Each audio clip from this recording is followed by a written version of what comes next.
Halo semua, kembali lagi dengan aku Rosian Viasari dengan NIM 1262505212162 dari kelas PGMI 5E. Nah, kali ini kita akan belajar mengenai strategi, metode, dan juga teknik pembelajaran IPS di MI atau SD.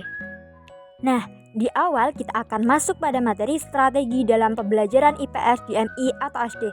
Terdapat beberapa strategi yang dapat digunakan dalam pembelajaran IPS MI, yaitu yang pertama, ada strategi urutan penyampaian suksesif, yang artinya jika guru harus menyampaikan materi pembelajaran lebih dari satu, maka menurut strategi urutan penyampaian suksesif, sebuah materi satu demi satu disajikan secara mendalam, kemudian secara berurutan menyajikan materi berikutnya secara mendalam pula.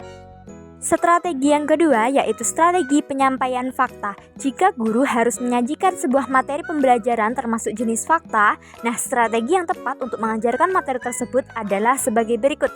Pertama, sajikan materi fakta dengan lisan, tulisan, atau gambar. Kemudian, berikan bantuan kepada siswa untuk menghafal. Bantuan diberikan dalam bentuk penyampaian secara bermakna menggunakan jembatan ingatan, jembatan keledai, dan juga asosiasi berpasangan. Yang ketiga, ada strategi penyampaian konsep. Nah, materi pembelajaran jenis konsep adalah materi berupa definisi atau pengertian. Tujuan mempelajari konsep adalah agar siswa paham dan dapat menunjukkan ciri-ciri, unsur, membedakan, membandingkan, dan juga sebagainya. Strategi yang keempat yaitu strategi penyampaian materi pembelajaran prinsip. Yang termasuk materi pembelajaran jenis prinsip adalah dalil, rumus, hukum, dan juga teori. Langkah-langkah mengajarkan atau menyampaikan materi pembelajaran jenis prinsip adalah yang pertama, sajikan prinsip oleh siswa hasil penelusuran di perpustakaan lewat penugasan. Kemudian berikan bantuan berupa contoh penerapan prinsip dalam kehidupan sehari-hari. Yang ketiga, berikan soal-soal latihan. Dan yang keempat, berikan umpan balik. Dan yang terakhir, berikan tes atau penilaian praktek. Selanjutnya, yang kelima ada strategi penyampaian prosedur. Tujuan mempelajari prosedur adalah agar siswa dapat melakukan atau mempraktikkan prosedur tersebut, bukan sekedar paham atau hafal. Termasuk materi pembelajaran jenis prosedur adalah langkah-langkah mengerjakan suatu tugas secara urut. Kita masuk pada materi selanjutnya yaitu ada metode dalam pembelajaran IPS di MI atau SD. Nah, metode adalah cara yang digunakan untuk mengimplementasikan rencana yang sudah disusun dalam kegiatan nyata agar tujuan yang telah disusun tercapai secara optimal. Berikut beberapa metode pembelajaran yang dapat digunakan untuk mengimplementasikan strategi pembelajaran agar tercapai ketuntasan belajar lebih efektif dan juga efisien. Metode yang pertama yaitu metode ceramah. Nah, metode ceramah ini sangat umum disampaikan atau digunakan oleh setiap guru yang mengajar. Hal ini selain disebabkan oleh beberapa pertimbangan tertentu, juga adanya faktor kebiasaan baik dari guru ataupun peserta didik. Guru biasanya belum merasa puas manakala dalam proses pengelolaan pembelajaran tidak melakukan ceramah. Dan demikian juga dengan peserta didik. Mereka akan belajar manakala ada guru yang memberikan materi pelajaran melalui ceramah. Sehingga ada guru yang berceramah berarti ada proses belajar, atau tidak ada guru berarti tidak ada proses pembelajaran. Nah, selanjutnya yang kedua ada metode demonstrasi.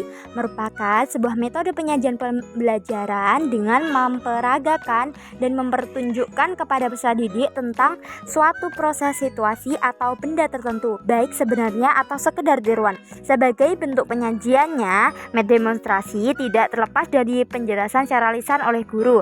Walaupun dalam proses demonstrasi peran peserta didik hanya sekedar memperhatikan, akan tetapi demonstrasi dapat menyajikan bahan pelajaran lebih konkret.